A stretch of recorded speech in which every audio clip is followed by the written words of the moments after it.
Hey everybody, welcome to Board Game Heaven. My name's Raymond, and today I've got an interview with Jasen Lakic from Belgium, originally from Croatia, and he is the lead designer of a game called Multiverse War, which is coming to Kickstarter really soon. So let me introduce him to you. Hey Jasen.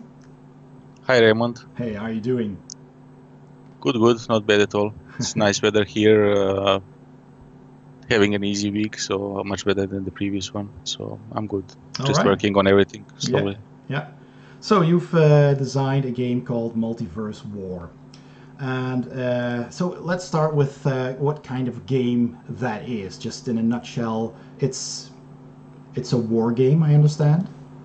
Yeah, it's a blend actually. I played a lot of war games before, but now I play mostly board games, and so I kind of blend these two together and try to make a game which is it has most of elements from war games, but it also has RPG style player progression. You know, you pick your hero. It's a medieval fantasy game, so you pick your hero and then he's leading your army. You can go around the map and explore adventures. You gain experience, and you know, hero is actually one of the indirect victory conditions as well. So you can win also through economy and doing different missions and through domination. I don't know. It's I actually my design intent at the beginning was to make a Civilization-like game, and I was inspired mostly by Civilization series. But then I went to simplify it and, in a sense, streamline many things, and I replaced technology with this unit experience, you know. And then it slowly transformed into this game, which is also a development game, exploration, and everything. It's a 4X game, but with a focus on tactical combat. All right. So we'll get into detail about all of that because there's a lot going on in this game. I already understand.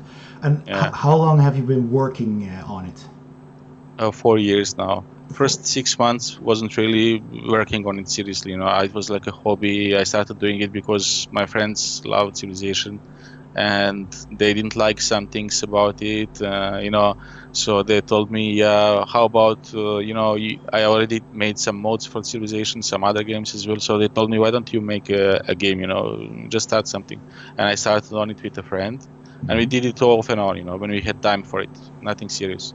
But then after 6 months, after some place, I was encouraged by my friends because they loved it, you know, and then I started working on it more seriously. So 3.5 years seriously, going on festivals, constantly designing, you know, testing, feedback loop, you know, all the time. So you have been play testing this a lot as well, and of course trying it out on the people at festivals. So how has the feedback been so far? Well, I'm very happy, you know, because I've been going to festivals for 2 years now, regularly, or literally all of Belgian festivals. In Holland, I went to Spell and Spectacle, but I went to Amsterdam Club events, you know, which are a bit smaller, but which are really, really good as well. A lot of people come, a lot of players. And so that one is in Amsterdam, in one of the hotels there usually now. Okay. And they actually have a weekend this week. They have an event this week, but I am not able to go, you know, with all these travel restrictions and stuff. Exactly, yeah. I went to France to festivals. I went to Rudi Nord, you know. I went to Essen as well. So I did a lot of events in other countries as well, in Balkans and in Austria, wherever I had friends and contacts, you know, who go into board gaming and stuff. I did events in local clubs. So. Well, let's say the first year I had a lot of things that had to be changed, you know, improved. I didn't really have bugs because I played a lot of games, so I knew how to you know, not make a broken game. But there was a lot to be improved on, and the game underwent into 2 huge changes actually. Those changes made me panic a bit, but they were at the end really good solutions, you know. So right now, because I always have this playtest feed. I ask people to fill in some questions, and I ask them about the art, the gameplay, the core mechanisms of the game. What they would change, what they like, and all these things. And I also have ratings for everything later. So I follow that. I put that in Excel file. I have the database, and I follow the averages, how much I get. Okay. And now over the last year, up to the Spell and Spectacle last year in Utrecht, up to then, because after that there was no more festivals, and we had the COVID situation and everything. But up to that moment, I had, without counting the early feedback, which was much lower rating, like out of 5, I had like 2 point something, then 3 point something, then it wasn't that good. And then now I actually have 4.6 average rating over the last year in gameplay. 3.7 was rating for art, so I didn't like that, because obviously, we want to make a really good game. So what I did, I asked people what's with the art, what wasn't good, because the artist is really awesome, he did some great stuff. But the problem wasn't the illustrations. The problem was that I didn't have money to pay for all the unique art for every nation. So in my game, everybody had like Romans. They had the same architectural style as Russians or English. It made no sense. Okay. So thematically, it was really off-putting, and a lot of people told me that they didn't like that I had every building was the same and all these things. So I made them more unique. I made the settlements of every nation different, the fortresses different. All these things. And I asked my artist to do more illustrations, invested some more in that, and then that was the latest improvement. Okay. Well, so the story behind the game, as I understand it, is that it's basically medieval fantasy. And in an alternate history. So at some point in time, humanity finds a stone portal, which leads to another dimension, another world, and they want to exploit that. But obviously every nation wanted that, so they wage a war, and in the end they decide that nobody's going to win, and they just pick their delegation, basically a group of people, to go and colonize that new world and to exploit it. And then the same kind of thing basically happens there. So we have these different nations for 2 to 4 players, and they start exploring, exploiting, exterminating, the 4X on that new planet. So that sounds interesting, and it works with a hexagonal map with modular pieces, so you can make different maps every time. And so that's basically the story behind it, and it's, like you said, a blend of a MOBA game where you each have your unique units that also get upgraded, and it's kind of like an RTS kind of as well, like we used to play, like Command and Conquer, building your base and then exploring and then destroying the others.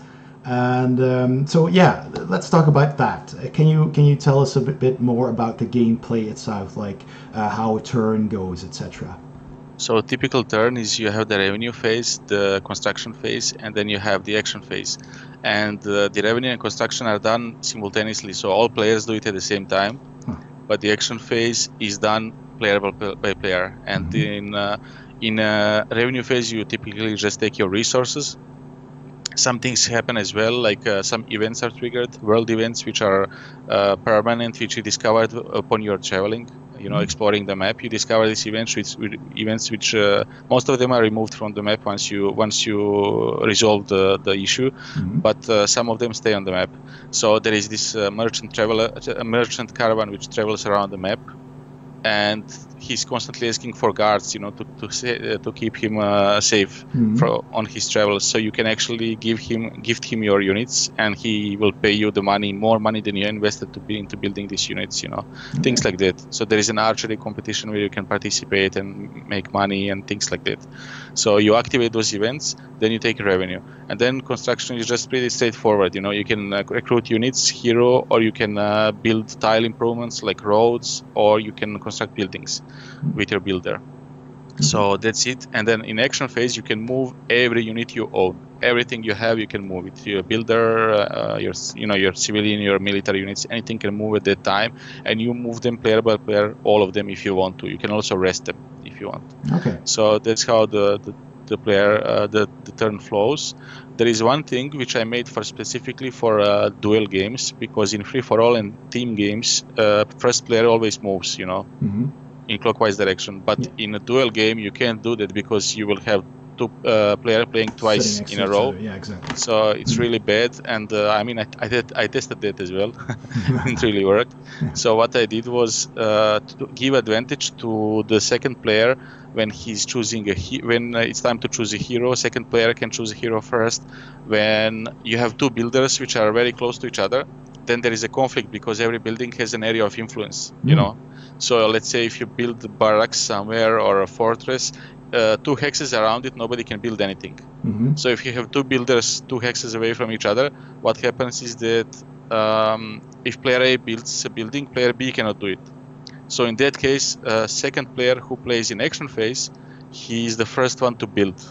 That's kind of balancing factor I did, because the first player to move always has a bit of advantage. Why? Because he can actually recruit units in that turn and attack, Okay.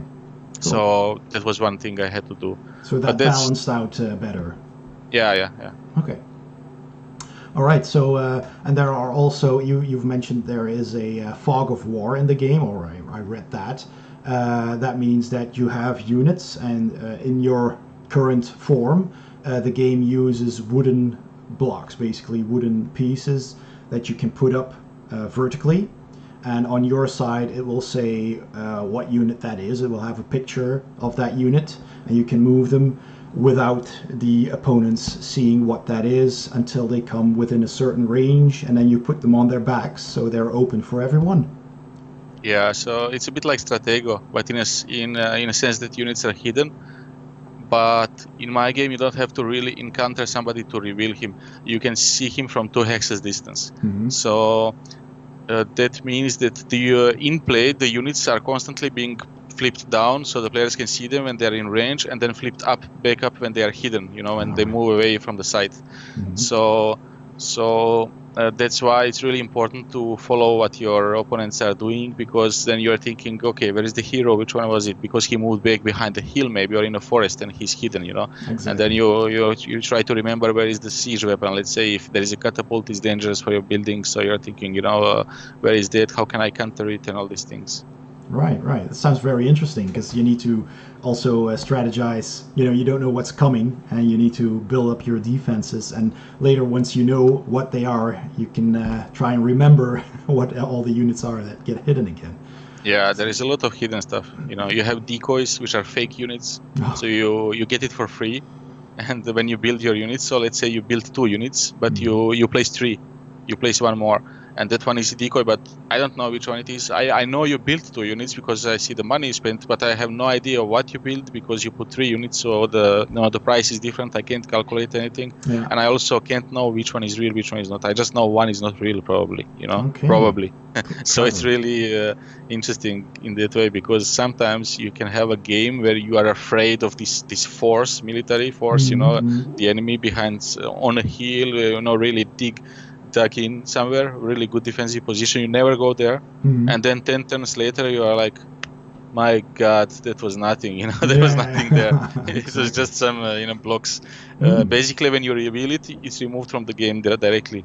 Cool. So you just have to see through it. Yeah, some bluffing in there as well, and that's pretty interesting. Yeah, really like that. And there are multiple ways of winning the game as well.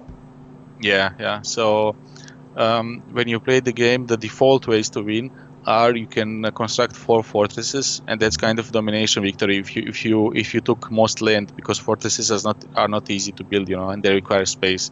So that's one way to win. Second way to win is to control the mines.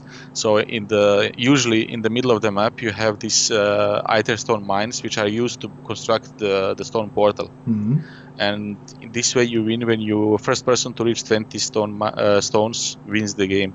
And why? Because you construct the portal and you have the ability to bring reinforcements from the earth, from your empire. Right. So that's one of the ways to win. And then You have also 3 missions, which are your secret agenda. You know, it's your emperor's orders for you. You actually draw a card at the beginning of the game, and on that card you have 3 missions. If you succeed in completing them, that's it. But nobody knows that goal. So you can win even if you're losing on the field. If you're not doing so good, you can still pull it off. Mm-hmm. And I read that you can also level up your hero character. Yeah. So if you reach your hero level 6, heroes have, like in MOBAs, you know, they have these starting abilities. Then they have one ultimate ability, which is really strong, and then which is unlocked only at level 3. And then at level 6, if you reach 6, you get this mega powerful ability, and then you become a game breaker if you wish. Right. That's why I said it's an indirect way to win, because you can easily conquer the enemy settlement or do other goals with that hero, because he becomes so overwhelming, you know, so strong. So that doesn't automatically win you the game, but if you reach that level 6, it's a matter of maybe a turn, and then it's maybe not a turn, but once you're 6, you're close. Let's say that all 4 of your objectives become much easier to do, and then you are a big threat, you know. Right. Okay, and then there is a victory points way to play. So in that way, you design. Let's say you designate that you play a 10-turn game. That's specifically interesting if you don't have so much time. You know, if you want to finish in an hour, for example, then you limit your turns and you say, okay, this is how much is played, and then you get victory points based on the level of your hero, on the buildings you constructed, on the road network you created on the map, and different things like that. So yeah. Okay. So because the game can take pretty long, I understand, when you're playing 4 people, free for all. Yeah, a 4-player game can get quite long. Yeah, 3 to 4 hours is the game. So, you know, that's quite a lot. Even I don't have, most of the days I don't have so much time to play. So by playing those different options, you can shorten the game. And also, of course, when you're playing with just 2 people, it's a lot shorter. So when you play 2 players, it's much different, because, you know, obviously you don't have 2 other people who are thinking about their tactics and everything, but also it's the perception of shorter, you know, because it's very intense. 2-player game is when you're not playing, you're very involved, figuring out what's going on. The situation on the map changes all the time, and it affects so much everything, you know. So when you're there, you're constantly in it, you know. It sucks you in. So that's at least what people told me, you know, even people who don't really play these kind of games. So yeah. Cool. Yeah, it does look very interesting. I saw some pictures. I saw you at the Spelle Festival as well, or Spelle Spectacle, one of the two. And, it looked quite impressive. So, and it's going to Kickstarter. So when exactly do you think it will launch? The 4th of August. So in 3 weeks, more or less. More. And we are getting ready, finishing the Kickstarter page and some small things like that. The game was sent to a few reviewers as well, and you know, just doing the regular things, everything I can do, you know, to make it happen. It's been 4 years, so now it's a critical period. Yeah, exactly. I'm quite anxious actually, because, you know, after spending 4 years on this thing, you know, it's a lot of pressure actually. Tension rising. Yeah. It's I don't really want to think about it. So. Well, you've been promoting the game a bit, and I will put a link to the Facebook page in the description below, so people can go and check that out. And you can share whatever you want, and also this interview, of course, if you like. And do you also have a preview page for the Kickstarter, or at least a page where people can already sign up to get notified when the Kickstarter goes live? Yeah, we do have our website, so it's 3 board games, and then /Multiverse War. There is also a link there directly to Multiverse War, and you can sign up there for any notifications, you know, like updates about Kickstarter or whatever is happening with us. So far, I made it clear to everybody who signed up on our previous events that I will not spam them, and I do not, you know, so I don't send anything I just send very important things. Now I will send one update to tell them that the Kickstarter is soon. Yeah. And I will show them the game components now as the final product. Player board and some things I made since the last festival, and that's that. So yeah, if people want to sign up, then they can, and we'll be happy to share our progress with them. So I'll put links in the description below so you can go and check that out. Then I also read that the game is very modular. Not just the map and the tiles is modular, and you have the different factions. Are they asymmetrical as well, the factions? Yeah, they are less asymmetrical than they were at start. Okay. Because since it's a quite complex game tactically, and so I wanted to let's say tune it down a bit, because I felt like it's my first big board game and I want to make it right, so I didn't want to go full asymmetry. They do have unique units, and those unique units make them unique in some way. They have a different play style as well, different things happen there. But they also used to have a general, and that general was very unique. It gave them specific perks which nobody else could have, and you could actually, with experience, you could upgrade your general in certain ways. Make him more offensive or defensive, or things like that. So yeah, I removed that part. For now, I removed it. I will see maybe in some next expansion or something to put it in. But at the moment, I felt like it wasn't really needed, and balancing that thing would not be easy. Yeah, exactly. Okay, yeah. So yeah, but like I said, it is very modular, also in the sense that you can easily come up with your own scenarios to play, or your own units, maybe even. I read that you actually wanted the community to participate in designing things for the game. So how does that work? Yeah, so since I come from video games, primarily, I played video games for a long time, way before I started board games. And in there, I know, if you played video games, that Counter-Strike is the mode of Half-Life, and it's super popular now. Warcraft, Dota is the mode of Warcraft 3, and it's crazy popular now. It actually created a new genre of games. So you have all kinds of mods like that created by fans, which became great, which became amazing. So that was my idea behind it. I wanted to let everybody, give everybody tools that they can use to actually create whatever they want from my game. So what we will do is actually have all our graphic design templates for cards, for units, for board game map, for game map, elements. We will put them online. We will put everything online. The faction cards, everything, absolutely everything, player board, whatever. We'll put it online. We'll give them dimensions precisely and everything, so they are kind of standardized. So if you make new things, you can directly make them compatible with what we created. And also I play Memoir 44, so in there the community is really big, and they made hundreds of scenarios, so that makes the game very rich. So if you buy Memoir 44, you also have with it this huge community created content. Exactly. And it's really fun, so you have replayability is really big, much bigger than if you just had the game, exactly. So that was my idea behind it, kind of create this medium where people can express their creativity and add value to us as a community, add value to us as a publisher as well, in a sense, because every content created adds value.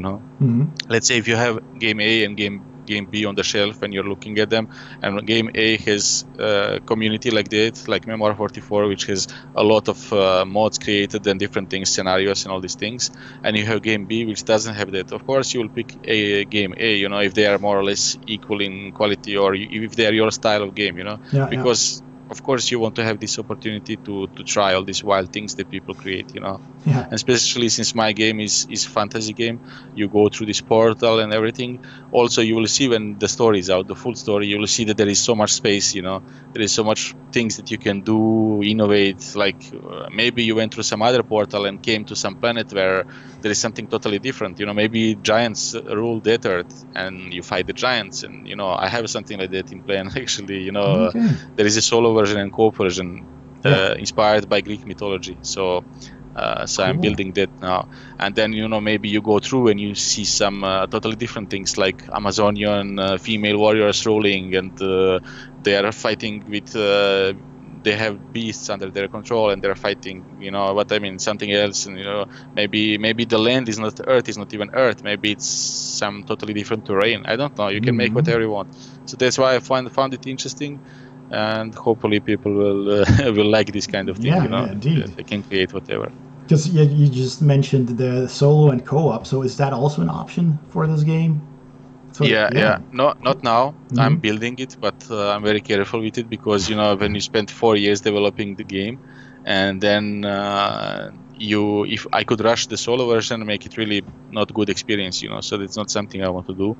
But I'm working on the solo version and the solo co-op, and I already have people who specifically play only solo games. They have the print and play, and they are helping me design it as well, because I can tell you, full disclosure, I always played competitive games, so that means not solo games, not cooperative games. And I did compete in Warcraft 3, Frozen Throne online. I was quite good. I was one of the best Civilization duel players. Cool. I always played competitive games, so that's my weakness. Solo design is not my strength.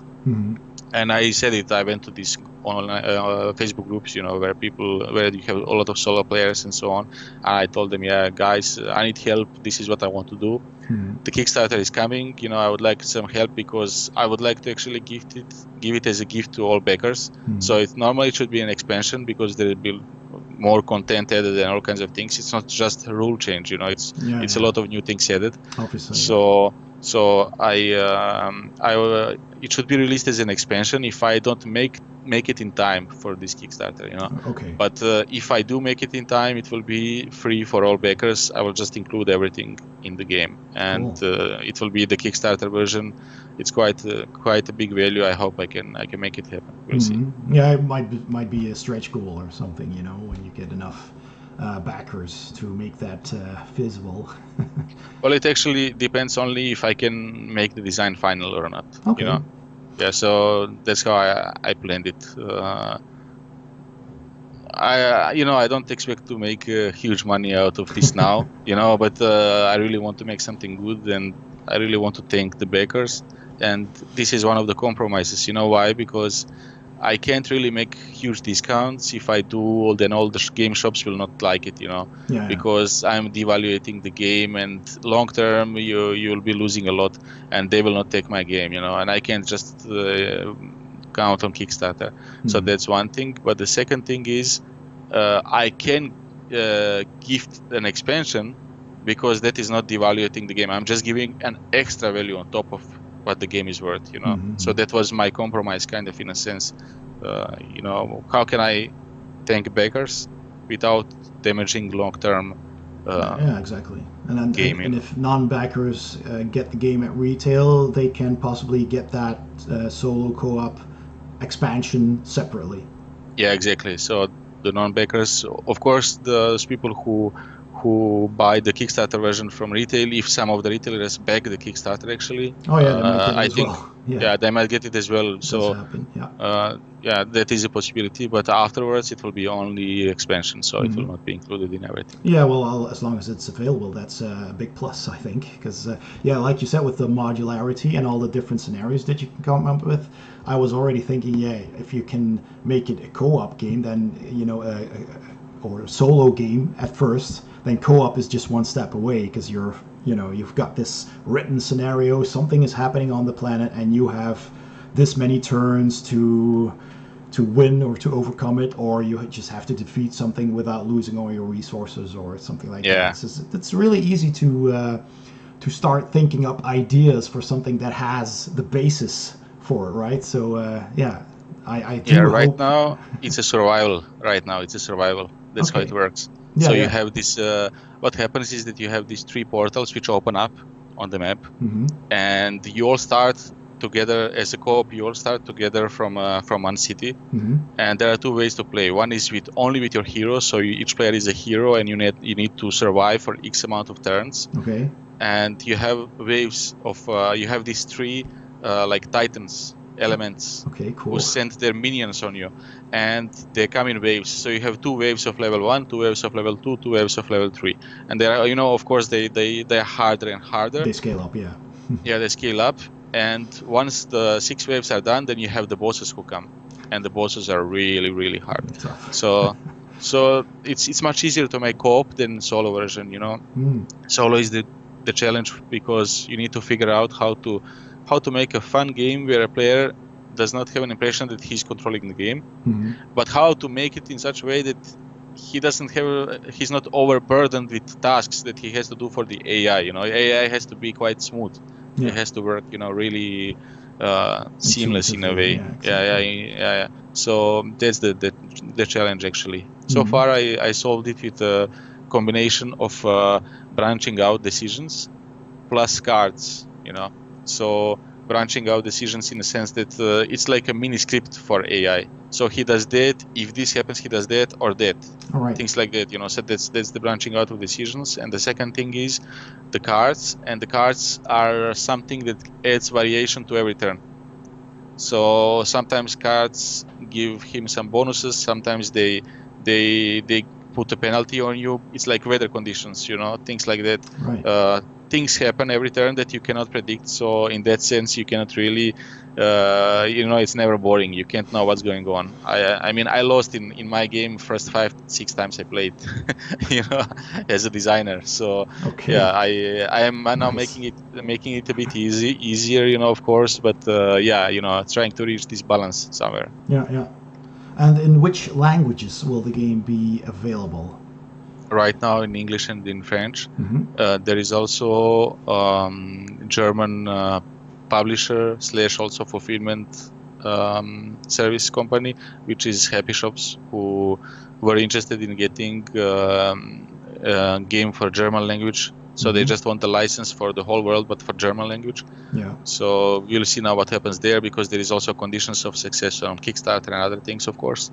But they do want it in German, and naturally, since we are in Belgium, and my mother language is French in a sense, because when I came here, that's what I learned. My family who was here already spoke French, so that's why. And then also, almost all Dutch people I know speak English, really good. So I was thinking, okay, the priority is, on French, because there is a big difference. Yeah, true. Okay, that's good. That's good to hear. So yeah, we'll have people from Germany also that can back the game in their own language, which is great, and then French and English. That's already 3 big player bases right there. So that's great. Yeah, I was surprised about Germany, because of all this Eurogame movement in Germany, which is quite old and very, very big. So I thought maybe these direct conflict games aren't that interesting. Strategy games, maybe they're not so interesting for Germans. But it's not the case. I mean, no. I was in Essen, and 12 hours per day. I was every day demoing the game to a lot of people. So yeah. Maybe the country where Eurogames kind of came from, but there's a lot of people there. So there's people, interested in all types of games. That's indeed what I always see at Spiel as well. So it's really, really cool. All right, so we've been talking for over half an hour. It's so much to talk about this game. It sounds absolutely interesting. So that's Multiverse War, which is coming to Kickstarter on August the 4th. Check out the link in the description below, and you can click that notification button so you'll get a mail when that goes live. Jasen, anything else you want to add? Some final words? Well, I just want to say thanks a lot, Raymond, for giving me the opportunity to talk a bit about my baby. Yeah, absolutely, no problem. Yeah, and I think Dutch audience specifically knows me already, because I've been there 4 or 5 occasions. So yeah, what can I say? I'm doing my best, guys. I'm listening to you. I changed a lot of things, thanks to your feedback, and hopefully I will not disappoint. Okay, well, cool. Very much excited for this game and to see it launch on Kickstarter. So thanks everyone for watching. I hope you enjoyed this video. If you did, please give it a thumbs up and don't forget to subscribe and hit the bell icon if you'd like to be notified of future videos that I upload to my channel. Thanks again for watching, and I'll see you next time on Board Game Heaven.